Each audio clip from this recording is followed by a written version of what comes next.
Welcome to Philly Fortune Talks with your host, Jake Penny, where the city's brightest minds share the secrets behind their success. Are you ready to be inspired? Today, we have the pleasure of speaking with Sam Wegert, widely known as the CoLiving Guy, an entrepreneur, coach, and real estate investor. Sam is passionate about the co-living model and its potential to provide affordable, clean, and safe housing solutions. From early retirement to managing over 150 co-living doors and short-term rentals, Sam's journey is inspiring. Join us as he shares how co-living transformed his life and how he's now helping others achieve financial freedom in the process. Sam, it's a pleasure to have you on Philly Fortune Talks today. Yeah, Jake, thanks for having me, brother. Good to see you again. So for the listeners that don't necessarily know you or what you do, can you give a background of where you started and where you are today? Yeah, man. I mean, I can go back as far as you want me to go. So just stop me if I'm taking it too far back. Not a problem. Yeah, I started as a homeschool kid of 8. My parents had 8 children, and really just with a strong desire to be successful. You know, my parents just loved us so much, and they taught us so many great skills. We weren't wealthy, and for whatever reason, I had this desire to impress all of my friends with wealth. I'm not saying that was the most noble thing. I'm just saying that's what got into my 11, 10-year-old brain. And so I just went on a journey of how fast can I retire? How fast can I create wealth? What's the shortcut? And I really don't believe there's any shortcuts, but I was able to achieve a level of financial freedom in my early 20s simply because I understood leverage. I understood leverage of time. I started studying leverage of using other people's skills and leverage, and then started to leverage money. And so throughout that process, I started investing in real estate. I was running a chain of martial arts schools that I built across Virginia and South Carolina and Virginia. That was my main full-time gig, but I was investing in real estate, and I was investing in this little known niche that, man, a decade ago, if I had said the word co-living, no one probably would have even known what I was talking about. But co-living is nothing more than a room rental strategy where you're taking a single family home and renting it by the room instead of to a single family. And so I was all about this strategy. I was actually living in these homes for over a decade. I was renting these homes. I was doubling and tripling the amount of rent that I would get on these homes. And this sort of became my shortcut to financial freedom. It's really what ended up happening because I was producing so much cash flow from these homes. So a really powerful moment for me when I realized, like, hey, I'm covering my bills with my cash flow from at that point, just 3 rental properties, right? Which a lot of people think they have to have hundreds of rental properties. You don't. Not if you're doing a strategy like co-living. So fast forward where I am today is, you know, we say that my company builds and teaches and manages. And what that means is we're building ground up co-living buildings now, homes that are going to be co-living. We're teaching, hundreds and thousands of people actually around the United States to do this co-living model. And then we are managing hundreds of co-living units in and around North Carolina right now. That's awesome, Sam. So like what made you stumble upon co-living than other traditional like regular rentals or apartment complexes or things of that nature? Yeah. The reason I chose the model of co-living is because it's the easiest to get into. It's literally the easiest investment out there to get into because you can actually do it from your first property you buy. So you can buy a primary residence with 3.5% or 5% down. So, you know, you can buy a $500,000 home, $500,000 home, which is a side note. I remember when when a $500,000 home used to be like the biggest home I could possibly get. Right. Now it's like the average price point in most markets, right? But I remember my dad saying, "Oh, he probably lives in a $500,000 home," and me being like, "Damn, that's cool." Now it's like, right, but you can buy a $500,000 home for 15 to 25K down. Like you may only have to save up 50, but even in Charlotte, you can still get a decent home. You can get a decent home for $350 probably. So imagine if you can get a primary residence loan, you put down $9,000, $10,000, $11,000. You can borrow that. You can get a gift from mom for that. You can save that. Like anybody can do that, right? And so it's the easiest investment to get into. And then you can live in that home and you can rent out all the other rooms. You can either live for free. You can by renting out the other rooms and then paying your mortgage for you, or you can live in it all by yourself if you want to for a full year and you pay the mortgage. And as soon as you move out, you rent all the rooms and you convert the extra space like dining rooms and living rooms to more bedrooms, which is what we started doing. And then these homes were cash flowing a lot. So, and then you can do it all over again. Every year you can buy a 5% down home. It was Warren Buffett who said that the 30-year fixed mortgage is the most powerful debt product. I'm paraphrasing. This is an exact quote, but he's basically said that the 30-year fixed mortgage is the most powerful debt product in the entire world. It's just there's no way to lose. If interest rates go up, congratulations, you're locked in at a lower rate. If interest rates go down, you refinance and you take advantage of a lower rate. You can't lose. It's fixed, right? And you can get fixed debt on single family homes. That's why I'm all in on this. Anybody can do this. You can be 18 years old and have your first job and begin investing in the house hacking way, which I call it house hacking when you're living in it. It's co-living when you move out of it and it truly becomes purely an investment. That's the distinction. So that's how I stumbled on it, man. I just wanted the shortcut and I wanted the easiest way to get in. And this was the easiest way. So co-living isn't just about like shared spaces. It's often about like, community. What like unique elements do you prioritize to create like the clean, quiet, safe places for your properties? Yeah. I mean, we have professional cleaners come in. That's a big thing. And you said it right, man. You said it really well. It's, there are companies out there right now that are doing co-living at scale that aren't even thinking about the community in the homes. And I think that's the wrong approach. If you're going to do co-living and you're going to have 6 or 7 or 8 or 9 or 10 people share a home, you need to be thinking about what can I do to create a beautiful place where people can get along, right? So yes, you want to reduce conflict, right? So that might mean labeling cabinet space, labeling refrigerator space, giving everyone a private lock on their door. You want to reduce as much conflict as possible. You don't want couches in the common area. We don't put TVs in the common area because those just can create conflict, and we don't want people sleeping over, invite their friends to crash on the couch, right? So we want to reduce conflict. But I also want to do things like I want to have events throughout the year that people can attend. I want to take care of, maintenance requests within a timely manner. I want to we give our clients, our members, a educational course that if they go through, we pay them to go through this educational course, right? You want to create, we put round top tables a lot of times in these common spaces to create where people can kind of sit and connect with someone else. We want to put desks in there where they can kind of work in the common space as well, as long as they don't leave their items in the common space. So that's a lot of, those are a few of the things that we do. But I think maybe if I just had to put a bow on it, I would say, think about community, because loneliness is a big issue. And in America, it just is. It's, the Surgeon General of the United States said that loneliness affects people so much. It's like an epidemic in America. And they said it can have the same effect on your body if you're feeling anxious or lonely or disconnected. It can have the same effect as smoking 3 packs of cigarettes a day. Wow. Jeez. Which is pretty intense, right? So it's like we can solve that too. We can create communities in these homes. So I think those are some of the things. You can create group chats where people can welcome each other. You can introduce a new person into that group. I mean, those are just a few of the things that we try to do to keep people, to give people connection. Yeah, I'm sure you can get super creative and like give it like a family community feel within that co-living space. Yeah.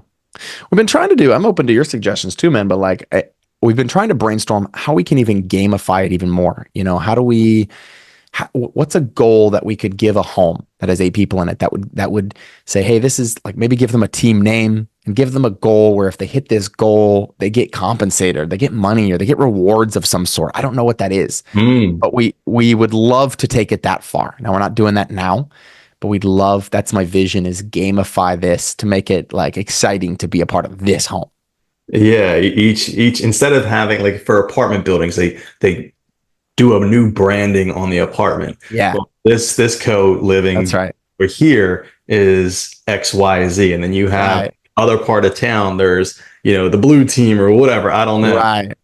Yeah, it's true. I didn't think about it with apartment buildings. They do. It's like, well, where do you live? Well, I live in the Arlington. Oh, I Right. know where that is. I live in the Camden. I live in the this or whatever. And people are proud to share where they live. That's a great Yeah, analogy, dude. We want to create that. I live in the blank and then create that into as cool of a community as we can. That's awesome. absolutely. So just at age 23, you and your wife retired, which is amazing. Kudos. That's freaking, most people never retire, right? Yeah, Um, thanks. what were like some critical decisions or strategies that helped you reach, financial independence so early on in your life? Yeah, and just for clarity, I wasn't married when I first became financially free, right? I was actually don't even know if I knew my wife at that time. If I did, I was just getting to know her. Okay. So, but when I met my wife, I mean, it was really cool because one of the things that kind of blew her away when I first met her was I remember one time I said, it was the middle of the week, it was a Wednesday, and she lived in Asheville, North Carolina. I lived in Charlotte. It's like a 2.5 hour drive between the two cities. And I was like, hey, I'm just going to come up and see you. I just want to come and see you. And she was like, don't you like have to work? Like it's Wednesday.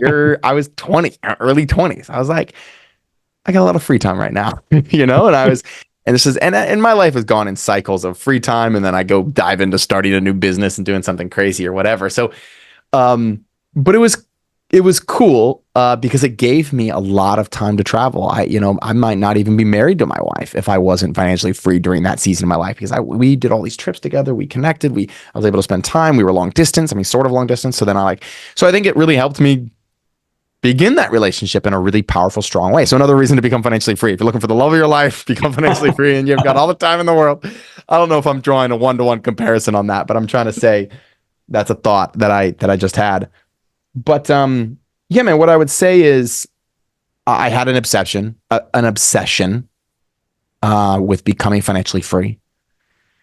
I thought about money a lot. I was very money motivated. And I think that helped me and that pushed me. I think another principle maybe that I would share with people is, it may come around, financial freedom might come around in a different way than you originally thought. I thought I was going to be the largest owner of martial arts schools around the world. And that vision did not come to fruition, but I did get involved in co-living. And that was kind of a surprise, if you will. I wasn't expecting to get involved and like it, and the fact to do it even more and then build companies around it. I didn't think of all that. So I think that's powerful.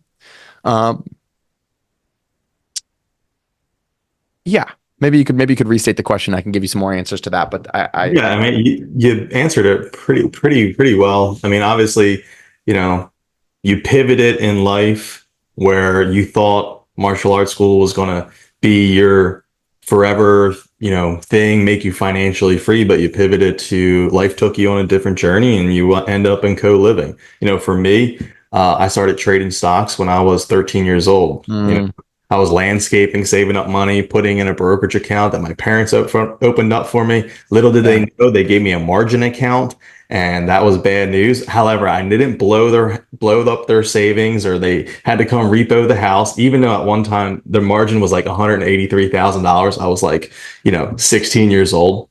Terrible. They had no idea. That's I crazy. thought I was going to be in suits my whole life, being the stock trader thing and Right. real estate's my thing. Excuse me. Right.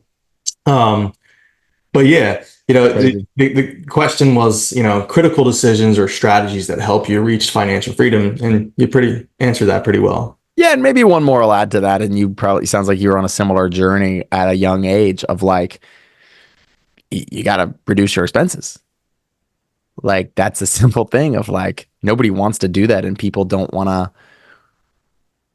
and it doesn't matter what level or stage you're at. Like you can be spending, you could be making millions. I think this is the myth of financial freedom. People think, oh, there's a point where I can stop thinking about money. I can stop. And I agree. I think there is. You can have such a big nest egg. You're like, I'm good. However, like it doesn't matter if you're making $1 million a year if you're spending all of it, right? Or more than that. So I think really at the young age though, when you're trying to become financially free, I think the FIRE movement, financial independence, retire early, has it really good because part of the FIRE movement is destroy your expenses. I mean, just murder them. Figure out how to get rid of your car. And that's not everybody wants to do that. But truthfully, financial freedom is when your passive income overcomes your expenses. Well, there's two ways to attack that. One, increase your passive income. Two, decrease your expenses. Right? I joke around. I've got a brother. His name is William. He's a dear brother. I love this guy to death. But he's part of the Gen Z generation, and this, and he's like, doesn't have a car. Stores his stuff at my parents for like $50 a month. He crashes with them when he comes back home. And this guy travels the world teaching dance. He's like a dance instructor, and people pay for him to stay, and he's crashing with friends. And sometimes, he's not making a ton of money. I probably make 40, 50, 60, 70, I probably make 100 times what this guy makes. Yet he's the one traveling the world every day. He's in a different country. And I'm just like, hold on a second, right? So you got to understand, but he can do that because his expenses are so low. Yeah. It doesn't matter. He's not beholden to making money today and tomorrow and this. And so, as you think about, as everyone here on this call listening to this thinks about scaling or going big, you need to really check yourself and say, well, you could scale or you could scale back. Mm-hmm. Get lean and mean. You could simplify. My wife and I did our budget the other day, and we realized we were spending almost and I'll just share this publicly. I don't usually share this publicly, but we spend anywhere between $35,000 and $45,000 a month on our personal expenditures. And I remember when I first heard that number, I was like, damn, baby. Because I just didn't do the number. I was like, baby, we got to reduce our expenses. So it doesn't, it can get away from you. And if you had asked me before I actually did the numbers, and I only did them because my coach was like, you need to get very clear on your personal expenses. This was like a month ago, like literally a month ago. And I was like, I'm probably spending 20, and that's fine. Like with what we're making, that's fine. And then to realize it was double that. So if I could give anybody listening to this advice, I would say, first, go get clear. You want to become financially free? Go get super crazy clear on what you're spending every single month. Go get insanely clear on that number, and then figure out ways that you can reduce it. And of course, always be thinking about ways to increase your income. Those are the two levers you can pull, I think, to get to financial freedom fast. And early on in my career, Jake, I was way better at reducing my expenses than I am now. When you get married and you got a dog who's passed out next to me over here, and you got, and we don't have kids, right? But we've got 3 homes that there's something called lifestyle creep, and it is important to fight it. Yeah, that's super true. Lifestyle creep is a real freaking thing. Like you said, you just did your expenses because life happens, and you don't do your expenses all the time, and then you're like, oh shit, I'm spending a shit ton of money. I need to check myself. And it's usually not someone that's in your household that tells you to check your expenses. It's a coach, right? And I had a coach over the summer. We were on a men's retreat, and he was like, you should check your expenses. There's too many zeros. And in my one sheet, and I was like, all right, and I did, and I was like, shit, you're spending double than me, but I'm spending 20, or I was talking to and you thought it was 10. It's a big shock when you think it's 10 and then it becomes 20 when you actually boil it down, right? It's I was like, it's probably around 12 to 15, but it's more like 20. Not that that's any crazy or anything, but it's just it's just realizing and understanding what's reality, because most people don't know what reality is, and they're just like, oh yeah, everything's good. And like you said, you could be making $1 million a year, but you're spending $1 million, or you're spending $1.1 million. You make a lot of money. People look at you and view you as financially free, but you're not financially free whatsoever. Yeah, it's a great point, man. It's a great point. Yeah, one of the first things we have people do when we do our trainings, we run an event every month where we bring people on. It's a free event. It's a 5-day CoLiving real estate challenge where they can learn about CoLiving, deep dive into it, an hour a day for 5 days. It's live. It's fun. It's awesome. We usually have a couple hundred people on every time. And the first day, we're like, we give them a template. We're like, here's a budget. Figure it out. Put your numbers in and figure out what it is for real. What are you living on? What do you need to become financially free? And some people do it and some people don't. But the people who do, their ahas are amazing. They're like, oh my gosh, I didn't think it was this. It's just really cool to have that. Clarity is power, right? And so putting the power back in your hands, and then you can make a decision with what you want to do. Maybe you don't want to reduce your expenses. Maybe you're like, know what? I'm fine. But at least you know. Yeah, and it's super important because most people, it's like with their retirement accounts. They invest in HAP, hope and pray. They get their 401k statement in the mail and they just go and file it. They never look at it, and then it's 20 years later and it's like, oh shit, I probably should have looked. Same thing with, personal expenses. People don't look how much they're in debt. They keep using their credit card or whatever it may be. Next thing you know, their back's up against the wall and they're like, ah shit, I probably should have paid more attention. That's great, man. But back to co-living, how do you see it like influencing the future of affordable housing? And like what role do you envision yourself playing in like urban development? Yeah, man, I don't know if I see myself playing a huge role in urban development. I want to develop co-living homes that are made for this model. Hmm. There's a lot of reasons I think that co-living is really good. I just think it increases, all major cities right now are having the conversation about how they increase density. Yep. Um, and in order to and create more units that are affordable. And this model increases density without having to build anything else. It just it increases density in a city, and it provides affordable housing. A lot of times at about half the cost of the cheapest thing on the market. So you're literally introducing a price point when you do co-living, you're introducing a price point to the market that did not previously exist. You're creating something brand new, because normally in any city, a studio apartment is going to be the cheapest. But if that's $1,200 or $1,300 and you can come in with a $700 room, utilities included, a lot of times, you're crushing it for affordable housing. So I'm a big fan. I'm a big fan of doing it. And I think that people are getting married later. More people are getting divorced, and people are having kids a lot later. And so what that leads to is that you don't need a whole apartment. Sometimes a room is enough. And we have a whole generation that just loves to travel and and is more nomadic, right? Millennials, Gen Z. And so when you combine those four major factors of demographics, you get you get room rentals becoming an obvious solution. It's cheap. It's utilities included. I don't have to sign I don't even have to necessarily sign a big long-term lease. And everything's included. I think I already said that, but like the idea of it's just there. It's already there. And then you get companies like ours that are doing it in a really integrity way, are doing it in a way where we're vetting everybody really well. Beautiful homes, bringing in a designer for the interiors of them. So they're amazing when you first walk in. It's amazing. Amazing, right? Almost like little boutique hotels, just like rooms though. Exactly. That's what it is, dude. That's a great way of putting it. I love your analogies. That's awesome. That's really cool. For someone that's like trying to get their feet wet or just getting started into it, what's some like baby steps to take for them? Maybe they have a little bit of real estate experience. Maybe they're brand new, they're green to real estate, but co-living's their thing. They want to get behind, affordable housing. They see the Gen Zs as, hey, we want to travel more. And also just like the separation in our classes, like, affordable, housing is becoming less and less affordable. Rents are becoming less and less affordable. So it's driving, I think, like, a lot more people are going to be on government subsidy programs or whatever it may be.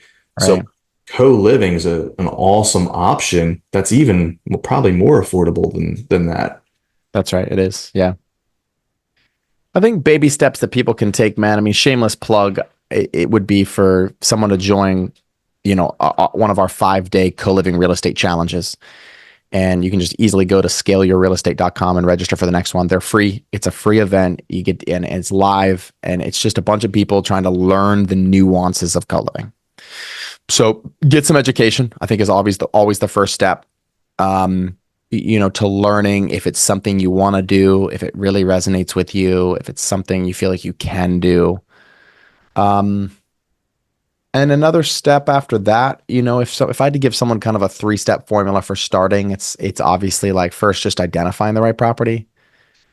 First, even before that, it's identifying the right area. Mm-hmm. And there are some areas that are co-living friendly. There are some areas that are not co-living friendly. So knowing you're in a co-living friendly area, calling the local housing authorities and finding out what their take is on co-living is sometimes important. Figuring out what your local zoning laws are. And we have a lot of ways to play in the gray, we call it, because yeah, that's a whole subject we could talk about. But basically, we have ways to operate in good faith, legal ways in almost every jurisdiction, right? So you need to know that, and then you need to identify a property, and that's going to be a larger property with no HOA. You need to understand what makes a good co-living home, and then the hardest part is going to be managing and then filling that co-living home, right? That's going to be the hardest. That's going to be the hardest part. And so, you need to get education on each one of those things. It's a lot like renting an apartment, but it's not the same as renting an apartment. It's not the same as renting a single family home. There's some nuances that you need to know to it. So I'm not sure if that fully answers your question, but baby steps are, I think this model is new and more people aren't in it because they don't understand it. So get some knowledge first, I think, is where every single person needs to start. You can't just dive into this and be like, oh, it's the same as like things I've rented in the past. It's not. It's different. And you got to know what those differences are. Yeah, there's definitely like a hospitality side to it as well. That's right. Yeah. You're sending in cleaners. Is the rooms are the tenant's responsibility. That's right. Got it. So it's everything outside of that, that would be your responsibility. That's right. That's exactly right. Got it.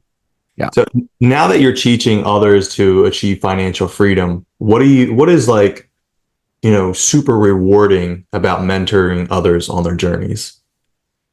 I mean, the biggest thing is seeing them get into real estate, just seeing them succeed. I'm a big results kind of guy, so I want to see them succeed. I want to see them make some money. I want to see them get into real estate. But I think ultimately everything in life is kind of like a spiritual journey. Everything in life is designed to, I believe, is designed to help you just become a bigger, better version of who you are. So I think seeing students kind of push through their beliefs, push through their fears, take big action. That's so rewarding, man. Yeah. I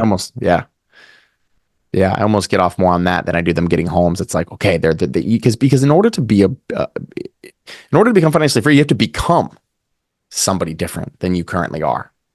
You have to become somebody different. The only way, what's that quote? I'm probably going to butcher it. It says, something about good judgment comes from, good judgment comes from bad decisions. Bad decisions. Bad decisions is how you learn good judgment. I think it's something how it goes. But basically, like, you gotta just take action and F up a little bit and mess up and go from there. So yeah, I think everybody should see this as a journey, a beautiful journey that helps you become somebody different. And that's how I think about it. Yeah, I couldn't agree more. There's nothing better than, the feeling of giving back and seeing other people succeed, off of not off of your journey, but, helping them shortcut, so they don't mess up the way you did and go through the costly mistakes. Like, hey, they just take the wheel and kind of implement it in their way. And they succeed, and there's no better feeling. Yeah, man, I 100% agree with that. As you look towards the future, what are your long-term goals for the co-living space, and what legacy do you hope to leave behind? Yeah, man, I think I want to be known as the biggest advocate for co-living, promoting it in every way possible, meaning promoting it to people to live in the homes. Like, I just want to be known. I think I would be happy to go down in history as like an advocate for affordable housing, an advocate for community-based shared housing, and an advocate for investors to invest in this model. So as much as I can teach, train, coach, lead, get city officials and federal officials on board with this, that's really what I want to do. And that's how I want to be known. So I think that's the legacy I'd like to lead with this, on both sides, investors and on the other side as well. No, that's awesome, Sam. Well, it was a pleasure having you on Philly Fortune Talks today. For people that want to learn more about co-living, your coaching, what's the best place for them to go to?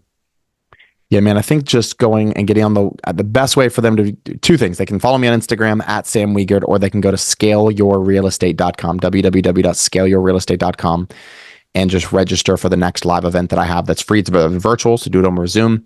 And just get a deep dive into how to acquire a property, how to manage these properties, how to keep them clean, quiet, and safe, and what areas to do it in. And they'll get all of that on that live training. Awesome, Sam. Well, it's been a pleasure. Thank you, brother. Appreciate it. Thanks for tuning in to Philly Fortune Talks with Jake Penny. Inspired to share your success story? Visit phillyfortunetalks.com/guest and let's inspire together.